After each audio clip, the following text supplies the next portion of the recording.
చిన్న ప్రార్థన. పరిశుద్ధ ప్రేమ కలిగిన తండ్రి, నీ పరిశుద్ధమైన నామమును బట్టి నీకు స్తోత్రములు ప్రభువా. ఇప్పటివరకు నీ అమూల్యమైన కృపలు, నీ అద్భుతమైన ఆశీర్వాదముల ద్వారా 2024 సంవత్సరం డిసెంబర్ మాసం 25వ దినం వరకు తండ్రి అయా నీ కృప మమ్మల్ని కాచి కాపాడి సంరక్షించి నీ అమూల్యమైనటువంటి భద్రతను దయచేసి ప్రభువా, అయా మీ ఆరోగ్యం ఇచ్చి ప్రభువా, నీ సన్నిధానాన్ని స్తుతించువారిగా, ఆరాధించువారిగా, మహిమపరచువారిగా అయా నీ ఇచ్చిన గొప్ప ధన్యతను బట్టి నీకే స్తోత్రములు ప్రభువా. చూపించండి, సహాయం చేయండి. యేసుక్రీస్తు నామములో ప్రభువా బాప్టిజం చేసుకున్న సంఘాన్ని ప్రభువా 6 సంవత్సరాల క్రితం తండ్రి స్థాపింపజేసిన అయా ఈ 6 సంవత్సరాలలో అయా ఎంతో మందికి ప్రభా బాప్తిసం ఇచ్చి, ఎంతో మందిని బలపరిచి, ఎన్నో ఆత్మలు రక్షించి ప్రభా, ఎంతో మందికి తండ్రి అద్భుతమైన వాక్య స్వార్థం అందింపచేసి ప్రభా అయా ఈ సంఘాన్ని ప్రాంతంలో తండ్రి మీరు వాడుకుంటున్న విధానం బట్టి, ఈ ప్రాంతంలో నడిపిస్తున్న విధానం బట్టి అయా నీకు స్తోత్రములు చెల్లిస్తున్నాం. ప్రభా కృపమయ, కృపా సత్య సంపూర్ణ, జీవము కలిగిన దేవా నీకు స్తోత్రములు చెల్లిస్తున్నాం. ప్రభా రోజున ప్రతి బిడ్డలను ఆత్మాభిషేకం చేత నింపండి. ఈ క్రిస్మస్ దినాన ప్రభా క్రిస్మస్ శుభములు, క్రిస్మస్ ఆనందము, క్రిస్మస్ సంతోషము, క్రిస్మస్ సమాధానము తండ్రి ఆయా సంఘానికి ఈ ఫిలిపిన ప్రాంత ప్రజలందరినీ అనుగ్రహించమని ప్రార్థిస్తున్నాం. ప్రభా అయా మరి పండుగ దినమున ప్రభా సాతాను దురాత్మ అంధకార శక్తుల ప్రభావము తండ్రి ప్రాంతంలో ఎక్కువైపోతుంది కదా ప్రభా. ఈ ప్రభావం తండ్రి, ఈ యొక్క శక్తుల ప్రభావం యేసుక్రీస్తును లయపరచండి తండ్రి. ప్రతి ఆత్మను లయపరచండి అయ్యా.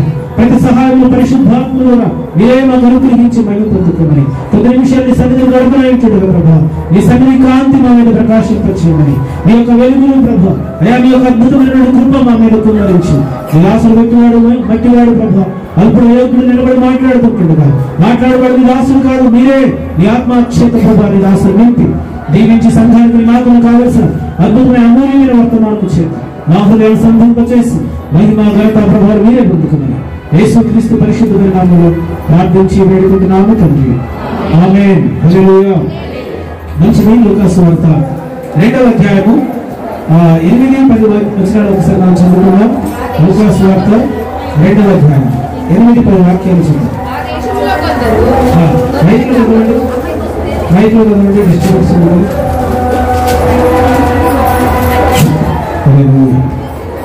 ఆ దేశంలో కొందరు గొర్రెల కాపరులు పొలములో ఉండి రాత్రి వేళ తమ మల్లను కాచుకొనుచుండగా ప్రభుదూత వారి యొద్దకు వచ్చి నిలిచెను. ప్రభు మహిమ వారి చుట్టూ ప్రకాశించినందున వారు మిక్కిలి భయపడి.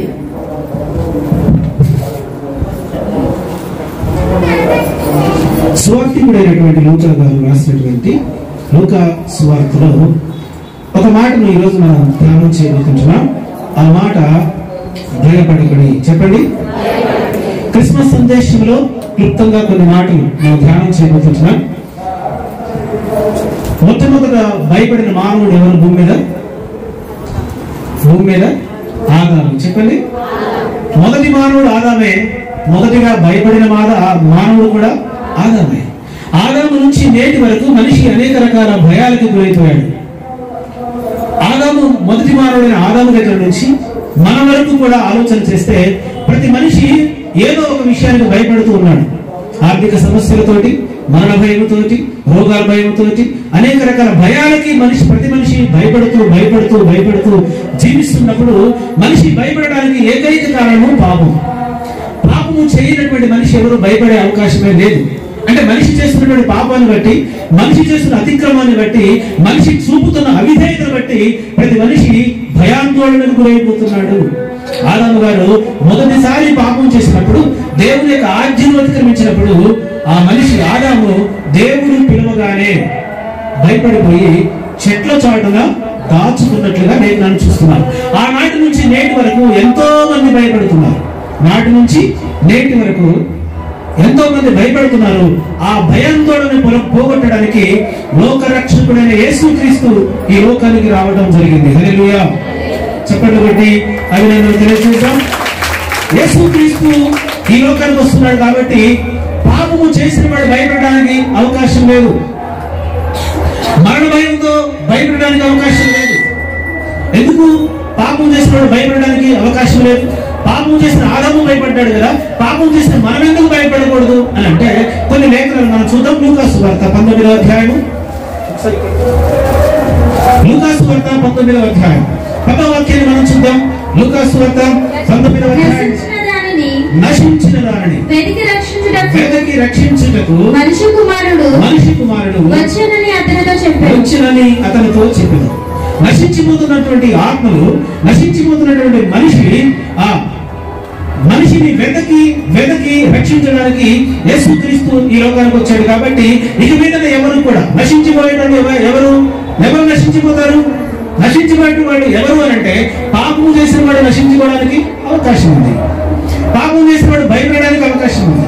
పాపం చేసిన వాడు నశించిపోతున్నాడు. కాబట్టి నశించిన దాన్ని వెదకి, పాపం చేసిన వాడు సమాజంలో తిరగడానికి భయపడతాడు, అపరాధం చేసిన వాడు సమాజంలో తిరగడానికి భయపడతాడు, అన్యాయము అక్రమం చేసిన వాడు, దోపిడీలు హత్యలు చేసిన వాడు సమాజంలో సంఘంలో తిరగడానికి భయపడతాడు.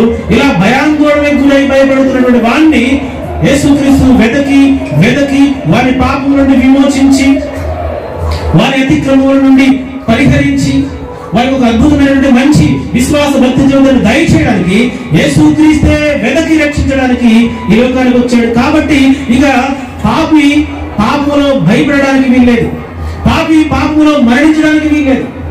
పాపము ద్వారా వచ్చే జీవితము మరణం. అంటే పాపం చేసిన ప్రతి ఒక్కరు కూడా ఆత్మ సంబంధమైన మరణానికి లోనవుతారు. కాబట్టి ఈ ఆత్మ సంబంధమైన మరణం నుండి తప్పించడానికి యేసుక్రీస్తు ఈ లోకానికి వచ్చాడనేటువంటి సువార్తను ఈ రోజు క్రిస్మస్ దినాన్ని మనం నేర్చుకుంటున్నాం. హల్లెలూయా. నశించిపోతున్న దాన్ని వెదికి రక్షించడానికి, ఈ వెదికి రక్షించే క్రమంలో ఆయన అనేకమైన ప్రాంతాలు తిరిగాడు. ఎన్ని ప్రాంతాలు తిరిగాడంటే లెక్కలేని ప్రాంతాలు, తూరు, సీదోను, దెగబోరు, నఫ్తాలి, అనేకమైన ప్రాంతాలు, గలిలయ, అనేకమైన ప్రాంతాలు ఆయన తిరిగాడు. అనేకమైన ప్రాంతాలు తిరుగుతూ ఒకరోజు సుఖారు అనబడినటువంటి ఊరికి వెళ్ళాడు. ఏ ఊరని? సుఖారు అనబడిన ఊరు. సుఖారు అనబడిన ఊరు ఎక్కడ ఉంది? సమరయ పట్టణంలో, సమరయ దేశం మధ్యలో ఉంది ఒక ఊరు. ఆ ఊరు దగ్గర వెళ్ళాడు. అక్కడ కూడా ఒక ఆత్మ నశించిపోతుంది. ఈ ఆత్మ సమాజంలో రావడానికి భయపడుతుంది, ఈ ఆత్మ సొసైటీలో రావడానికి భయపడుతుంది, ఈ ఆత్మ నశించిపోతుంది. ఈ నశించిపోతున్న ఆత్మను ఎలాగైనా రక్షించాలని దేవాలయ యేసుక్రీస్తు ఒక ప్రణాళిక సిద్ధం చేశాడు.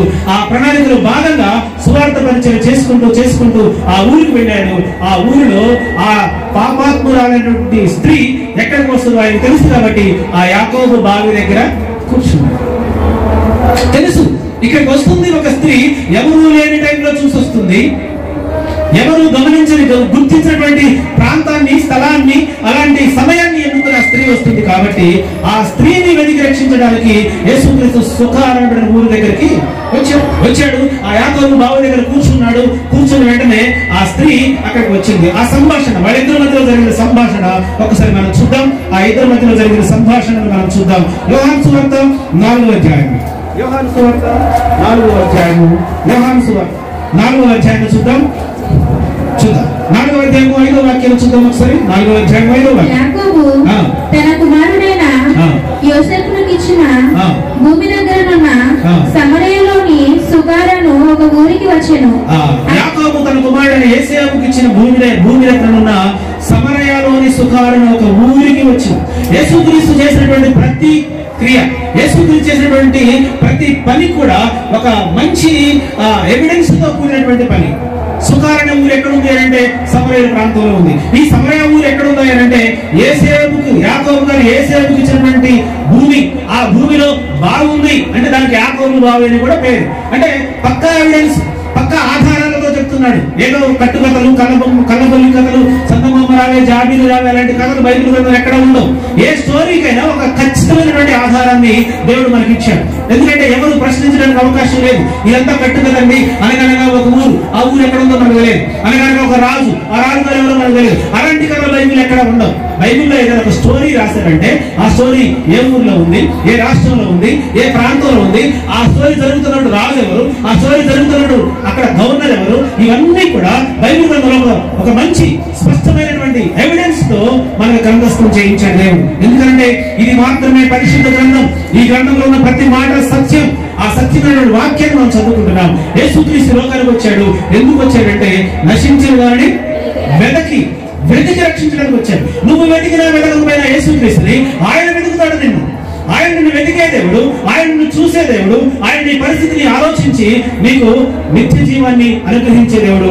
ఆ దేవుడు వచ్చాడు ఎందుకు అంటే నశించిపోతున్న ఆత్మ, అది ఒక్క ఆత్మ కొరకు ఆయన ఎక్కడి నుండి వచ్చాడంట? యోదయ నుండి సమరయకు వచ్చాడు. యోదయ నుండి సమరయకి సుమారుగా 4 మైళ్ళు ఉంటుందంట. అక్కడ యూదయ ప్రాంతం నుండి సమరయ పట్టణానికి సుమారు 4 మైళ్ళు ఒక ఆత్మను రక్షించడానికి కాలినడగన తన బృంద గణముతో యేసుక్రీస్తు సుకారాన్ని ఊరికి వచ్చాడు. అక్కడ బావి దగ్గర నీళ్లు తాగుదామని అక్కడ కూర్చున్నాడు. వాస్తవానికి ఆయనకి దాహమై కాదు, అక్కడికి ఒక స్త్రీ వస్తుంది. ఆ స్త్రీని రక్షించడానికి యేసుక్రీస్తు అక్కడికి వచ్చాడు. ఆ స్త్రీని రక్షించడానికి యేసుక్రీస్తు అక్కడికి వచ్చినప్పుడు ఇప్పుడు ఆ స్త్రీతో సంభాషణ చేయడం మొదలు పెట్టాడు. ఆ మాట చూద్దాం ఒకసారి. 10వ వాక్యాన్ని మనం చూద్దాం. 10వ వాక్యం. అయితే అందుకు యేసు, నీవు దేవుని వరకు నాకు దాహమని నిన్ను అడుగుతున్న వాడెవడో ఎరిగి ఉంటే నీవు ఆయనను అడుగుదువు, ఆయనకు జీవజలం ఇచ్చినని ఆమెతో చెప్పాను. అప్పుడు ఆ స్త్రీ, అయ్యా ఈ బావిలో చేదుకొనుటకు నీకేమీ లేదే, ఆ జీవజలం ఎలాగూ నీకు దొరుకును? తాను తన కుమారులను పశువులను ఈ బావి నీళ్లు త్రాగి నాకిచ్చిన తన తండ్రి అయిన యాకోబు కంటే నువ్వు గొప్పవాడవా అని ఆయనను అడిగాను. అందుకు యేసు, ఈ నీళ్లు త్రాగి ప్రతివాడు మరలా దప్పుకొనును. నేను ఇచ్చిన నీళ్లు త్రాగువాడెప్పుడునూ దప్పుకొనడు. నేను వానికిచ్చు నీళ్లు నిత్య జీవమునకైన వానిలో ఊరెడు నీటి బుగ్గగా ఉండునని ఆమెతో చెప్పాను. ఆ స్త్రీ ఆయనను చూసి, అయ్యా నేను తప్పికొనకూడనట్లు చేదుకొనుటకు ఇంత దూరం రాకూడనట్లు ఆ నీళ్లు నాకు దయచేయమన్నట్లుగా యేసు, నీవు వెళ్ళి నీ పెనిమిటిని పిలుచుకొని ఇక్కడికి రమ్మని ఆమెతో చెప్పాను. అనేకమైన మాటలు సంభాషణ చేసిన తర్వాత వాస్తవానికి ఆయన మాట్లాడుతున్న ప్రతి మాటలో అద్భుతమైన ఆత్మీయ సత్యం ఉంటుంది. వాస్తవానికి ఆయన అడుగుతున్నటువంటి నీళ్లు ఈ లోక సంబంధమైనటువంటి మామూలు నీళ్లు కావు కదా. ఈ లోక సంబంధంగా ఈ నీళ్లు కావు. ఈ నీళ్ల గురించి ఆయన మాట్లాడలేదు. ఈ నీళ్లు కావాలంటే ఆయన ఎలాగైనా తెప్పించుకోగలరు. ఈ నీళ్లు కావాలంటే మనకు తెలుసు ఆయన ఎలాంటి వాడు. కేవలం ఈ దాహం తీర్చే నీళ్ల గురించి మాట్లాడలేదు. ఆయన ఆత్మల దాహము కలిగి ఉన్నవాడు కాబట్టి ఆత్మ సంబంధమైన దాహము అనగా జీవ జలమును ఇవ్వడానికి ఆయన అడుగుతున్నటువంటి యేసుక్రీస్తు. ఈ యేసుక్రీస్తు ఆ స్త్రీతో అన్నాడు, సరేనమ్మా నేను నీకు నిత్య జీవన నీళ్లను నీకు ఇస్తా. ఈ నీళ్లు తాగితే మరి ఎప్పటికీ దప్పికొనవు. కానీ నువ్వు వెళ్ళి నీ భర్తను తీసుకొని రా. నువ్వు వెళ్ళి చెప్పాలి, ఎవరిని తీసుకురావాలి? భర్తను తీసుకొని రావాలి. నువ్వు వెళ్ళి నీ భర్తను తీసుకొని రా అని అంటే, ఇదిగో ఈ స్త్రీ అంటుంది, అయ్యా నాకు భర్త లేడు, అయ్యా నాకు భర్త లేడు. ఏమండి, భర్తలు లేకుండా ఎంతమంది ఒంటరిగా వచ్చారు ఇక్కడికి? ఏమండి, ఈరోజు పండుగ దినాన మందిరానికి, దేవుని యొక్క సన్నిధికి భర్తలు లేకుండా వచ్చినటువంటి భార్యలు ఎంతమంది? ఏమో శాంతి, ఏడమ్మా బేర్ జాన్, ఏమో భర్తలు లేకుండా వచ్చినటువంటి స్త్రీలు ఎంతమంది? యేసుక్రీస్తు ఇచ్చే నిత్య జీవమునైన సువార్తను వినడానికి కుటుంబ సమేతంగా రావాలి. హల్లెలూయా. కుటుంబంతో కలిసి రావాలి. మేరీ కుటుంబంతో రావాలి దేవుని యొక్క సన్నిధికి. భర్తలు లేకుండా వచ్చిన వాడు, భార్యలు లేకుండా వచ్చిన వాడు, తల్లిదండ్రులు లేకుండా వచ్చిన వాడు, దేవుని యొక్క మాటలు నిత్య జీవానికి తీసుకుని వెళ్లే మాటలు. ఇవి కాకమ్మ కథలు, కట్టుకథలు కావు. ఇవి ఇక్కడ మాత్రమే ప్రకటించబడతాయి. ఇవి లోకంలో దొరికేటివి కావు. ఈ రోజు మిమ్మల్ని అందరూ ఇక్కడ నిలబెట్టి ఎందుకు గ్రీటింగ్ చెప్పమని చెప్పా? లోకంలో విచ్చలవిడి మాటలు మాట్లాడతారు. ఫోన్ పట్టుకున్నారంటే ఇక ఫోన్ హీట్ ఎక్కాల్సిందే తప్ప మన మాటలు మాత్రం ముగింపుకు రావు. మన మాటలకి ఫోన్ హీట్ ఎక్కి వెళ్ళిపోవాల్సిందే కానీ మాటలకు ముగింపు ఉండదు. చిమ్మే సెలవులాగా ఎన్ని మాట్లాడడానికి ఓరుతా ఉంటాయి. అదే మరి మైకి పట్టుకుని దేవుని మాటలు మాట్లాడడం అంటే ఏం మాట్లాడారు? వచ్చాయని కొట్టినట్టు మాటలు రాగా. ఎందుకు కారణం ఏంటి? కారణం అంటే ఒక నిస్సారమైనటువంటి విశ్వాస జీవితాన్ని కొనసాగిస్తుంటున్నాం. ఏదో నామకార్థ భక్తిని కొనసాగిస్తుంటున్నాం. ఏదో పండుగ క్రైస్తవులుగా జీవిస్తున్నాం. మందిరానికి వచ్చాము కానీ దేవుని మాటలు మన హృదయంలో లేనటువంటి పరిస్థితి. ఆ రోజు సమరయ స్త్రీని ఆయన వెళ్ళాడు, అమ్మ నువ్వు వెళ్ళి నీ పెనిమిటిని తీసుకురా. ఆమెకి నాకు పెనిమిటి లేడు. ఆయన అన్నాడు, నిజమే నువ్వు చెప్పింది, నీకు 5 పెనిమిట్లు ఉన్నారు. ఇప్పుడున్నవాడు కూడా నీ వాడు కాడు. అమ్మో నా భవిష్యత్తు తెలిసిపోయిన దేవుడు, నా పాప జీవితం తెలిసిపోయిన దేవునికి ఈయన మామూలు వాడు కాదు. ఈయనే లోకరక్షకుడై ఉంటాడు, ఈయనే దేవుడై ఉంటాడు, ఈయనే ప్రవక్త అయి ఉంటాడు అని చెప్పి ఆమె ఆలోచించి ఆమె చేసిన పని ఏంటంటే ఆ ప్రభు దగ్గర ఆమె ఒప్పుకుంది అన్ని కూడా. అవునయ్యా నువ్వు అన్నది నిజమే, నువ్వు చెప్పింది నిజమే, నువ్వు మామూలు వ్యక్తిని కాదు, ఆయనే దేవుడు అని చెప్పి, ఆయనే లోకరక్షకుడు అని చెప్పి, ఆయనే సమస్తాన్ని సమకూర్చి జరిగించగలవాడని, ఆయనే పాపుల రక్షకుడని ఆయన తెలుసుకొని ఇప్పుడు ఆమె ఆ సమరయ ప్రాంతానికి వెళ్ళిపోయింది. చదవండి. సమరయ ప్రాంతానికి వెళ్ళిన తర్వాత ఆమె చెప్తున్నటువంటి మాటలు. ఆ సమరయ గ్రామానికి వెళ్ళిన తర్వాత ఆ సమరయ స్త్రీ సమరయులందరితో ఆమె అంటున్నటువంటి మాటలు చూద్దాం ఒకసారి. పరిశుద్ధ గ్రంథంలో 4వ అధ్యాయము 4వ అధ్యాయము 34వ వాక్యం చూద్దాం. 34వ వాక్యం. యేసు వారిని చూచి నన్ను పంపిన వాని చిత్తము 39 చూడండి. 39 నేను చేసినవన్నీ నాతో చెప్పినని సాక్ష్యం ఇచ్చిన మాటలు బట్టి ఆ ఊరిలో సమరయులు అనేకులు ఆయన యందు విశ్వాసం ఉంచిరి. హల్లెలూయా. చెప్పండి సమరయ స్త్రీకి ఒకసారి. నేను చేసినవన్నీ నాతో చెప్పిన వాడు ఒకడు ఉన్నాడు. మన పాప స్థితిని కనుక్కున్నవాడు ఉన్నాడు. మన యొక్క హృదయ స్థితిని కనుక్కున్నవాడు ఉన్నాడు. పాప ఊపిలో కొట్టుకుని విట్టాడుతున్నటువంటి ఇదిగో నా పరిస్థితిని అంతటిని కూడా క్షుణ్ణంగా తేడతల్లంగా తెలియజెప్పిన వాడితో నేను మాట్లాడా. రండి ఆయన దగ్గర వెళదాము, రండి ఆయన దగ్గర వెళదాము. వెళ్ళి ఆయన చెప్తున్న మాటలను విందాం.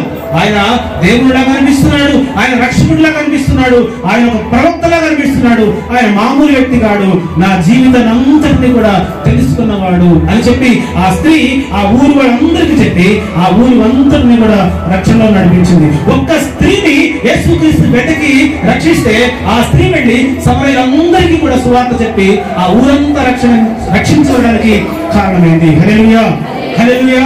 ఎన్నో ఏళ్లుగా మనం సువార్త వింటున్నాం. ఎన్నో పండుగలు మన జీవితాల్లో గడిచిపోయాయి. ఎన్నో సంవత్సరాలు కదా. నేను అనుకుంటా మన యొక్క క్రైస్తవ జీవితం ఎలా ఉంది అంటే 38 సంవత్సరాలుగా పడి ఉన్నాడే కోనేటి దగ్గర, 38 సంవత్సరాలుగా పడిపోయి ఉన్నాడే కోనేటి దగ్గర కదా. దేవతకు వస్తుంది, నీళ్ళని కలిగిస్తుంది, కానీ దిగే శక్తి లేకుండా నిస్సహాయ స్థితిలో అలా పడి ఉన్నాడే. ఆ ఎదుగు లేకుండా, స్వస్థత లేకుండా, ఆశ అయితే ఉంది కానీ స్వస్థపరచబడకుండా 38 సంవత్సరాలుగా పడి ఉన్నటువంటి అది ఆ కోనేటి దగ్గర ఉన్నటువంటి వాడితో సమానంగా మనలో చాలా మంది మన యొక్క విశ్వాస జీవితాన్ని కొనసాగిస్తున్నారు. వింటున్నారు, వదిలిపెడుతున్నారు, చదువుతున్నారు, వదిలిపెడుతున్నారు. కానీ ఎవరికి కూడా సువార్తను ప్రకటించకుండా ఇక్కడ విన్నది ఇక్కడే మర్చిపోయి తిరిగి లోకములో లోక సమాన జీవితాన్ని కొనసాగిస్తూ క్రైస్తవ జీవితాన్ని ముందుకు తీసుకుని వెళ్తున్నారు. పరిశుద్ధ గ్రంథంలో మనం ధ్యానించినట్లయితే మత్తయి సువార్త 1వ అధ్యాయము 21, 22 వాక్యాల్లో కూడా పరిశుద్ధాత్ముడు మన కొరకు రాయించిన వాడు చదువుతున్నారు. ఆమె ఒక కుమారుని కలను వారి పాపం నుండి ఆయనే రక్షించును గనుక ఆయనకు యేసు అని పేరు పెట్టబడును. ఇదిగో కన్యక గర్భమునకే కుమారుని కను ఆయనకు ఇమ్మానుయేలు అని పేరు పెట్టదు. హల్లెలూయా. ఇమ్మానుయేలు అనే మాటకు అర్థం ఏంటి? భాషాంతరమున దేవుడు మనకి తోడై ఉన్నాడు. చెప్పండి ఇమ్మానుయేలు. చెప్పండి గట్టిగా ఇమ్మానుయేలు. దేవుడు మనకి తోడై ఉన్నాడు. దేవుడు మనకి తోడై ఉన్నప్పుడు మనం ఎందుకు భయపడతాం? ఇంకా అక్కడ లూకా సువార్తలో రాయబడింది, ఇదిగో ప్రజలందరికీ గొప్ప శుభవార్త. ఏంటి ఆ శుభవార్త అంటే ఇక ఏ ప్రజలు కూడా, ఏ మనిషి కూడా భయపడడానికి వీల్లేదు. మరణ భయాన్ని తొలగించేవాడు ఆయనే, పాపము నుండి విమోచించగలిగిన వాడు ఆయనే, పరిశుద్ధునిగా మార్చగలిగిన వాడు ఆయనే, నరకము నుండి తప్పించగలిగిన వాడు ఆయనే, రోగం నుండి స్వస్థపరచగలవాడు ఆయనే. ఆయన లోకానికి వస్తున్నాడు కాబట్టి ఇక మీద భయపడడానికి వీలు లేదు. భయపడకుండా మనం ఏం చేయాలి? అమ్మా వినండి, భయపడకుండా ఏం చేయాలి చెప్పాలి. భయపడకుండా ఏం చేయాలి? ఇగో ఈ పాపాత్మురాలు పాపము నుండి విమోచించబడిన తర్వాత ఏం చేసింది? ఒకప్పుడు భయంగా ప్రాణాలు చేతుల్లో పెట్టుకుని, ఎందుకు అంటే వ్యభిచారం చేత పట్టబడిన స్త్రీ ఏం చేశారు? రాళ్లతో కొట్టి చంపేశారు మోషే ధర్మశాస్త్ర ప్రకారం. ఇదిగో వ్యభిచారంతో చేస్తున్నటువంటి ఈ స్త్రీ 5 పెరిమిట్లు ఉన్నారంట, 5 విడిచిపెట్టిందంట, 6వ వాడితో కాపురం చేస్తుందంట. ఇదిగో ఈ స్త్రీ ఎలా ఉంటది? సమాజంలో, సంఘంలో ఎలా ఉంటది? భయంతో, బిడియంతో, సిగ్గుతో బ్రతుకుతున్న ఈ స్త్రీని యేసుక్రీస్తు ఒకే ఒక్కసారి దర్శించాడు. యేసుక్రీస్తు ఒకే ఒక్కసారి మాట్లాడాడు. మాట్లాడిన వెంటనే తన భయం పోయింది. ఊర్లోకి వెళ్లి ధైర్యంగా సువార్తను ప్రకటించి క్రీస్తు వారి ఆత్మను సంపాదించింది. చెప్పండి కొట్టి ఆమె తెలియజేద్దాం. అలాంటి జీవితాన్ని కొనసాగిస్తున్న ఆమె ఒక్కసారి యేసుక్రీస్తు మాట్లాడితేనే ఆమె జీవితం మార్చగలిగితే, ఎన్నో ఏళ్లుగా, ఎన్నో సంవత్సరాలుగా, ఎన్నో నెలలుగా మనం ఎన్నో వాక్యాలు, దేవుని యొక్క వాక్యాలు వింటున్నాం. సువార్త సభలో వింటున్నాం, సెల్ ఫోన్స్ లో వింటున్నాం, మందిరాల్లో వింటున్నాం, టీవీలో వింటున్నాం. కానీ మనం ఎందుకు సువార్తను ప్రకటించలేకపోతున్నాం అంటే మనకి కొంత భయం. క్రైస్తవులను చెప్పుకోవడానికి భయం, క్రీస్తు కొరకు జీవించడానికి భయం, ఆ గవర్నమెంట్ పథకాలు పోతాయేమని భయం, రేషన్ కార్డు కట్ చేస్తారేమని భయం, క్యాస్ట్ సర్టిఫికేట్ తీసేస్తారేమని భయం, నా పాపకి ఆ సంబంధం రాదేమో అనే భయం కదా, మా పాపకి ఆ కాలేజీలో సీట్ రాదేమని భయం, ఎస్సీ కోడలో ఉద్యోగం రాదని భయం. ఎందుకంటే ఈ భయం ఈ లోక సంబంధమైంది. ఈ భయాన్ని విడిచిపెట్టడానికి, ఈ భయాన్ని తొలగించడానికి, ఈ భయం నుండి విడిపించడానికి లోక రక్షకుడు యేసుక్రీస్తు 2000 సంవత్సరాల క్రితం వచ్చాడు. దూతలు వచ్చి ప్రకటిస్తున్నాయి, మీరు భయపడకండి, ఈ ప్రజలందరికీ కలగబో మహా సంతోషకరమైనటువంటి శుభవర్తమానము. భయపడాల్సిన అవసరం లేదండి. ఇది కాకపోతే మరొక రకంగా దేవుడు పోషిస్తాడు మనల్ని. ఆయన ఆకాశ పక్షులను చూడండి, అవి విత్తము కోయము కొట్లలో కూర్చుకోరు, మీరు వాటికంటే శ్రేష్ఠులు కారా? వాటిని పోషిస్తున్న దేవుడు మిమ్మల్ని పోషించడా? క్యాస్ట్ సర్టిఫికేట్ కోసం భయపడుతున్నారా? ఉద్యోగాలు రావని భయపడుతున్నారా? రేషన్ కార్డు కట్ అయిందని భయపడుతున్నారా? ప్రభుత్వ పథకాలు రావని భయపడుతున్నారా? దేని కొరకండి 70-80 సంవత్సరాల వయసు కాలము, ఈ యొక్క ఆయుష్ కాలము, ఈ 70-80 సంవత్సరాల్లో భయం లేకుండా మనం జీవించగలిగితే క్రీస్తు వరకు యుగ యుగాలు దేవునితో నివసించే గొప్ప అద్భుతాన్ని దేవుడు మనకి ఇస్తాడు. హల్లెలూయా. ఈ క్రిస్మస్ దినాన దేవుడు మనతో మాట్లాడుతున్నాడు. క్రిస్మస్ సందేశం ద్వారా దేవుడు మనల్ని హెచ్చరిస్తున్నాడు. మరొకసారి క్రిస్మస్ శుభదినాన దేవుడు మరొకసారి మనల్ని హెచ్చరిస్తున్నాడు. ఒకసారి ఈ మాటలు మనం జాగ్రత్తగా ఆలోచన చేద్దాం. ఇమ్మానుయేలు, దేవుడు మనందరికీ తోడై ఉన్నాడు. హల్లెలూయా. దేవుడు మనకు తోడై ఉన్నాడు. దేవుడు మనకు తోడై ఉంటే ఎలాంటి ఆశ్చర్యకార్యాలు జరుగుతాయో, ఎలాంటి అద్భుత కార్యాలు జరుగుతాయో కొన్ని మాటలు పరిశుద్ధ గ్రంథంలో నుంచి మనం చూద్దాం. 18వ వచనం చూద్దాం. 18వ వచనం. అంతటా రాజు తన నగరునకు వెళ్ళి ఆ రాత్రంతా ఉపవాసం ఉండి నాట్యవాయిద్యములను జరిగింపనీయక అతనికి నిద్ర పట్టలేదు. తెల్లవారుజామున రాజు వేగంగా లేచి సింహముల గుహ దగ్గరకు త్వరపడిపోయాను. అంతటా గుహ దగ్గరకు రాగానే దుఃఖ స్వరముతో దానియేలును పిలిచి, జీవగల దేవుని సేవకుడైన దానియేలు, నిత్యము నీవు సేవిస్తున్న నీ దేవుడు రక్షింపగలడని అతన్ని అడిగాను. అందుకు దానియేలు, రాజు చిరకాలము జీవించును గాక. నేను నా దేవుని దృష్టికి నిర్దోషిగా కనబడింది కనుక ఆయన తన దూతను పంపించి సింహములకు నాకు ఏ హానియు చేయకుండా వాటి నోళ్లు మూయించును. రాజా, నీ దృష్టికి నేను నేరము చేసిన వాడును కాదు కదా అనెను. హల్లెలూయా. దేవుడు మనకు తోడై ఉంటే పొరపాటున సింహాల గుహలో పడవేయబడిన దానియేలు గారికి ఎవరంట సింహాల నోళ్లు మూసింది? చెప్పాలి, ఎవరు మూసారు? ఒకవేళ మనుషులు వెళ్ళి మూయాలంటే మూయగలుగుతారా సింహాల నోళ్ళు? ఒకవేళ రాజుగారే వెళ్ళి మూయాలంటే మూయగలుగుతారా? అయ్యో, పొరపాటున దానియేలు గారిని వేసారండి గుహలో, పొరపాటున జరిగిపోయింది సింహాల గుహలో, తీయండి రక్షించండి అని అంటే, ఒకవేళ మనుషుల సహాయం ద్వారా దానియేలు గారిని ఆ ప్రమాదం రక్షించాలంటే సాధ్యమయ్యేదా? చెప్పాలి, సాధ్యమా? సాధ్యం కాదు. అందుకే ఇమ్మానుయేలు అనే దేవుడు నీకు నాకు తోడై ఉన్నాడు. 80 సంవత్సరాల వృద్ధాప్యంలో దానియేలు గారికి ఆ దేవుడే తోడై ఉన్నాడు. నీకే దేవుడై తోడై ఉన్నాడు, నాకు అదే దేవుడు తోడై ఉన్నాడు. మనకంటే సుమారుగా 4000 సంవత్సరాల క్రితం ఉన్నటువంటి దానియేలు గారికి కూడా ఆ దేవుడే తోడై ఉన్నాడు. ఏ దేవుడు? చెప్పాలి, ఏ దేవుడు? అమ్మ, ఏ దేవుడు? ఇమ్మానుయేలు అనబడిన దేవుడు. ఏ దేవుడు? చెప్పాలి, ఏ దేవుడు? ఇమ్మానుయేలు అనగా దేవుడు మనకు తోడని అర్థం. ఆనాటి నుంచి ఈనాటి వరకు దేవుడు దానియేలుకు తోడై ఉన్నాడు. షడ్రక్ మేషక్ అబేద్నెగోలకి తోడై ఉన్నాడు. ఆ దేవుడే ఈనాటికి కూడా మనందరికీ తోడై ఉన్నాడు. ఇదిగో ఆ దేవుడు దానియేలు సింహాల భూమిలో పడవేయబడితే ఇప్పుడు సింహములు దానియేలు గారికి ఏ హాని చేయకుండా దేవుడు ఏం చేశాడు? సింహాల నోళ్ళని. అంటే దేవుడు తోడై ఉంటే ఎంత పెద్ద ప్రమాదాన్నైనా దేవుడు తప్పించగలడు. ఎంత పెద్ద కష్టాన్నైనా దేవుడు దాన్ని దాటింప చేయగలడు. ఎంత పెద్ద సమస్యనైనా దేవుడు విడిపించగలడు. అది ఆ దేవుడు నీకు తోడై ఉంటే నువ్వేమనుకుంటున్నావు? నువ్వెవరు తోడు కావాలనుకుంటున్నావు? నాకు ఎమ్మెల్యే గారి పరిచయం అయితే బాగుంటది, మా కార్పొరేటర్ గారు నన్ను హాయ్ అంటే బాగుంటది కదా. ఎవరి తోడు కావాలనుకుంటున్నావు? ఎవరి సహాయం కావాలనుకుంటున్నావు? ఎవరి అండ కావాలనుకుంటున్నావు? ఎవరి నీడ కావాలనుకుంటున్నావు? ఆ దేవుడు అంటాడు, నేను నీకు తోడై ఉన్నా. ఆ దేవుడు అంటాడు, ఈ సర్వలోకాధిపతి అయినటువంటి దేవుడు అంటాడు, నేను మీకు తోడై ఉన్నా.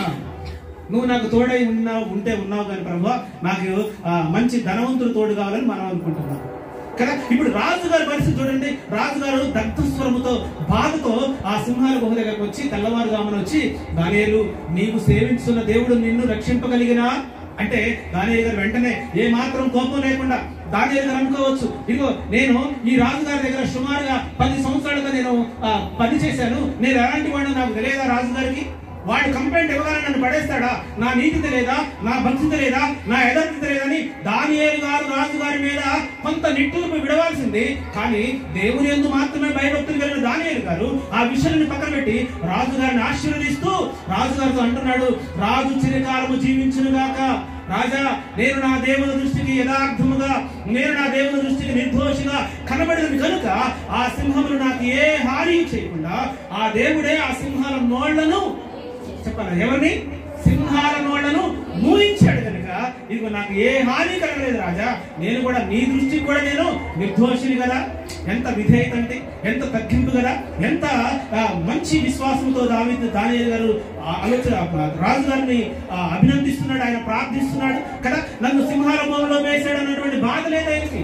నన్ను సింహాల బోనులో పడేశాడు, నాకు శిక్ష విధించాడు అనేటువంటి ఏ మాత్రం బాధ లేకుండా ఆయన ఎంతో దానియేలు గారిని, రాజు గారిని ఎంతో అభినందిస్తూ, రాజా నేను కూడా నీ దృష్టికి నేను పాపము చేసిన వాడను కాను కదా అని చెప్పి అంటున్నాడు. ఇప్పుడు ఈ రోజు మనం జాగ్రత్తగా ఆలోచన చేస్తే, ఇమ్మానుయేలు అనే దేవుడు మనకు తోడై ఉన్నప్పుడు, ఆ దేవుడు మనకు తోడుగా ఉన్నప్పుడు దానియేలు గారి గుహలోకి వెళ్లి సింహాల నోళ్లను మూయించాడు. షడ్రక్ మేషక్ అబేద్నెగోలను ముగ్గురిని అగ్నిగుండంలో పడేస్తే పైనుండి చూస్తున్న వాళ్ళకి ఎంతమంది కనబడ్డారు? 4 కనబడ్డారు. 4 కనబడి సాక్ష్యం ఇస్తున్నాడు. 4వ వారి రూపం ఎలా ఉందంట? దేవదూతల రూపం ఉందంట. అంటే అగ్నిగుండంలోకి వెళ్లి తన యందు విశ్వాసం ఉంచిన వారిని, తనను నమ్ముకున్న వారిని, తనను ఆరాధించే వారిని కాపాడడానికి దేవుడు తన దూతను అగ్నిగుండంలోకి పంపించి, ఆ అగ్నిగుండంలో వాళ్ళకి ఎలాంటి కనీసం వెంట్రుక కూడా కమిలిపోకుండా, బట్టలు కూడా కమురోసం రాకుండా ఆ దూత వాళ్ళని కాపాడిందంటే, ఇమ్మానుయేలు దేవుడు తోడై ఉంటే ఎన్ని అద్భుతాలు మన జీవితంలో మనం చూడగలము. ఆ వాక్యం మనకు నిదర్శనం. హల్లెలూయా, చెప్పండి హల్లెలూయా. క్రిస్మస్ దినాన ఇమ్మానుయేలు అనే దేవుడు మనకు తోడై ఉన్నప్పుడు భయపడడానికి అవకాశమే లేదు. భయపడొద్దు అనే వాగ్దానముతో యేసుక్రీస్తు లోకానికి వచ్చాడు. హల్లెలూయా. భయపడకూడదు అనేటువంటి వాగ్దానంతో యేసుక్రీస్తు ఈ లోకానికి వచ్చాడు. భయపడుతున్నటువంటి ప్రతి మనిషికి జవాబు ఎవరు అంటే, ఇప్పుడు లోకరక్షకుడైన యేసుక్రీస్తు మాత్రమే. భయానికే భయం పుట్టించేవాడు యేసుక్రీస్తు. భయపడొద్దు అనేటువంటి వాగ్దానంతో ఆయన లోకానికి వచ్చాడు. కాబట్టి జాగ్రత్తగా యోహాను సువార్త ఒక మాటను చూద్దాం. పరిశుద్ధ గ్రంథంలో నుంచి సంఖ్యాకాండ గ్రంథం 24వ అధ్యాయం 17వ వాక్యాన్ని చూద్దాం. సంఖ్యాకాండ గ్రంథం 24వ అధ్యాయము 17వ వాక్యాన్ని ఒకసారి మనం చూద్దాం. ఆయనను చూచుచున్నాను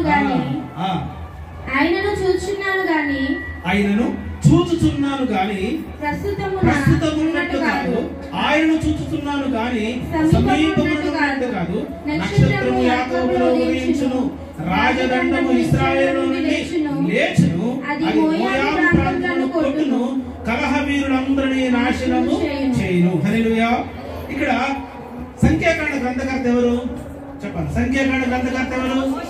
మోషే. చెప్పారు ఎవరు? మోషే గారు రాసిన ఎన్ని కాండాలు?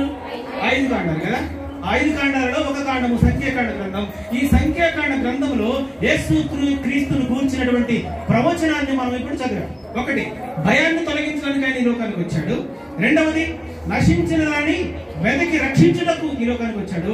మూడవది, ప్రవచనాన్ని నెరవేర్చడానికి వెనుకలు వచ్చాడు. ప్రవచనాలు అంటే మనందరికీ తెలిసిన ప్రవచనాలు ఈ రోజు నేను చెప్పట్లే. మనందరికీ తెలిసిన ప్రవచనాలు ఏంటి?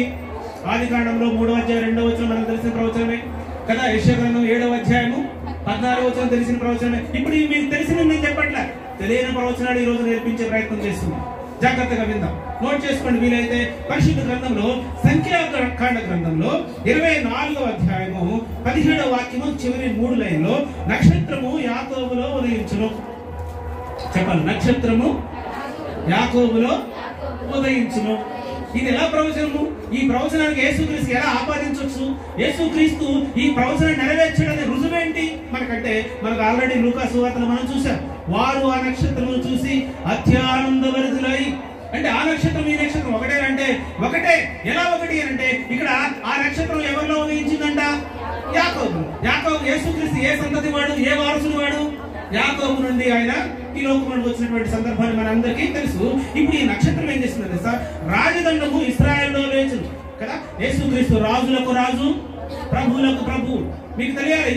ఇంకా అద్భుతమైన వాక్యం మీరు చూపెట్టాలంటే దానియేలు 2వ అధ్యాయం 44వ వచనాన్ని ఈ ప్రవచనానికి మనం ఆపాదించుకోవచ్చు. ఈ రెండు మంచి రిలేటెడ్ వాక్యాలు. అయితే ఇక్కడ అంటాడు, ఆ రాజదండము ఇశ్రాయేలులో నుండి లేచును, అది మోయాబు ప్రాంతములను కొట్టును, కలహవీరులందరినీ నాశనము చేయును. ఎవరి రాజదండము? ఎవరు రాజ్యాధికారంతో చెట్టపెట్టుకుని వచ్చింది? రాజులకు రాజు ఎవరు? ప్రభువులకు ప్రభు ఎవరు అని అంటే ఆయనే మనమందరము ఆరాధిస్తున్నటువంటి లోకరక్షకుడైన యేసుక్రీస్తు. ఈ ప్రవచన నెరవేర్పు కొరకు యేసుక్రీస్తు లోకానికి వచ్చాడు. ఇంకొక ప్రవచనాన్ని మనకు చూపెడతాం పరిశుద్ధ గ్రంథంలో యెషయా గ్రంథం అది మీకు చూపెట్టని చెప్పే కదా. ఇప్పుడు ఇర్మియా గ్రంథం 23వ అధ్యాయము 5వ 5వ వాక్యాన్ని ఒకసారి మనం చూద్దామా? ఇర్మియా గ్రంథం 23వ అధ్యాయము 5వ వాక్యం. మనకి చాలా యెహోవా ఇలాగు ఆజ్ఞాపించుచున్నాడు, రాబోవు దినములలో నేను దావీదునకు నీతి చిగురును పుట్టించెదను, అతడు రాజే పరిపాలన చేయును, అతడు వివేకముగా నడుచుకొనుచు కార్యము జరిగించును. చూసారా?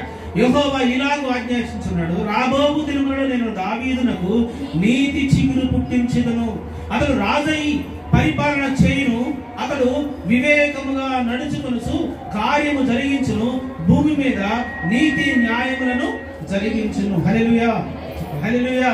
ఈ ప్రవచనం ఇర్మియా గారు రాసిన ఈ ప్రవచనం కూడా సాక్షాత్తు లోకరక్షకుడైన యేసుక్రీస్తును గూర్చినటువంటి ప్రవచనమే.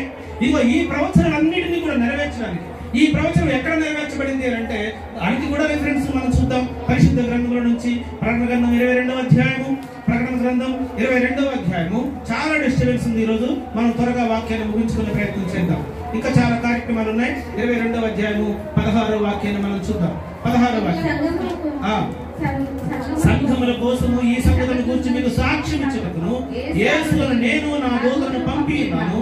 నేను దావీదు వేరు చిగురును, సంతానమును, ప్రకాశమానమైన వేకువ చుక్కనై ఉన్నాను. హల్లెలూయా. చెప్పారా? సమాధానం దొరికింది కదా మీకు? హల్లెలూయా. ఆయనే రాబో దినములలో నేను దావీదునకు నీతి చిగురు పుట్టించెదను. అక్కడ ప్రకటన గ్రంథంలో యేసుక్రీస్తు సాక్ష్యం ఇస్తున్నాడు, నేనే ఆ నీతి చిగురు కదా. ఆ ప్రవచనం నెరవేర్పు కొరకు యేసుక్రీస్తు లోకానికి వచ్చినట్టుగా మనం చూస్తున్నాం. ఇప్పుడు మీకా 5:2 మనందరికీ తెలుసు.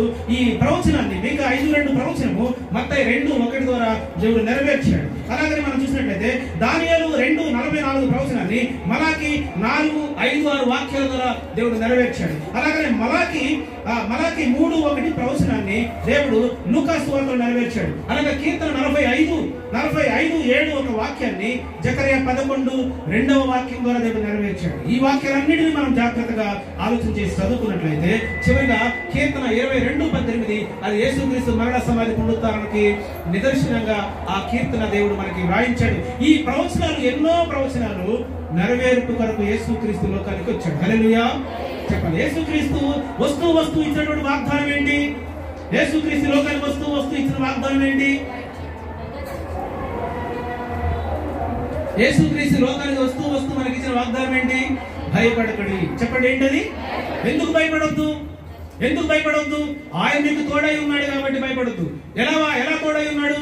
మత్తయి సువార్త 1:21-22 ప్రకారము ఆయన ఇమ్మానుయేల్ అనే దేవుడు. ఇమ్మానుయేల్ అనగా భాషాంతరమైన దేవుడు మీకు తోడై ఉన్నాడు. దేవుడు తోడై ఉన్నాడు కాబట్టి పాపంలో మగ్గిపోతున్న సమరయ స్త్రీ భయపడకుండా నా దేవుడు నాకు తోడై ఉన్నాడని ఎంతో కాలం పాపంలో మగ్గిపోయిన స్త్రీ ఒకేసారి భయపడకుండా తన బ్రతుకుతున్న ఊరికి వెళ్లి ధైర్యంగా సువార్తను ప్రకటించింది. నశించిపోతున్న అనేకమైన ఆత్మలు రక్షించి దేవుని ముందు నిలబెట్టింది. హల్లెలూయా, హల్లెలూయా. ఈ క్రిస్మస్ దినాన ఏ పాపంలో ఒకవేళ మనం ఉన్నా సరే ఆ పాపాన్ని విడిచిపెట్టి, అపరాధాన్ని విడిచిపెట్టి, అవన్నిటిని ఆ లోక భూయిష్టమైనటువంటి ప్రతి విషయాన్ని విడిచిపెట్టి దేవుని కొరకు క్రీస్తును సొంత రక్షణను అంగీకరించి దేవుని కొరకు మనం జీవించడానికి ప్రారంభిస్తే, క్రీస్తు కొరకు ఒక ఆత్మను రక్షించే ప్రయత్నం మనం చేస్తే అదే మన జీవితాల్లో నిజమైన క్రిస్మస్. హల్లెలూయా. అట్టి క్రిస్మస్ సంతోషము, అట్టి సమాధానము దేవుడు మనందరికీ దయచేయును గాక.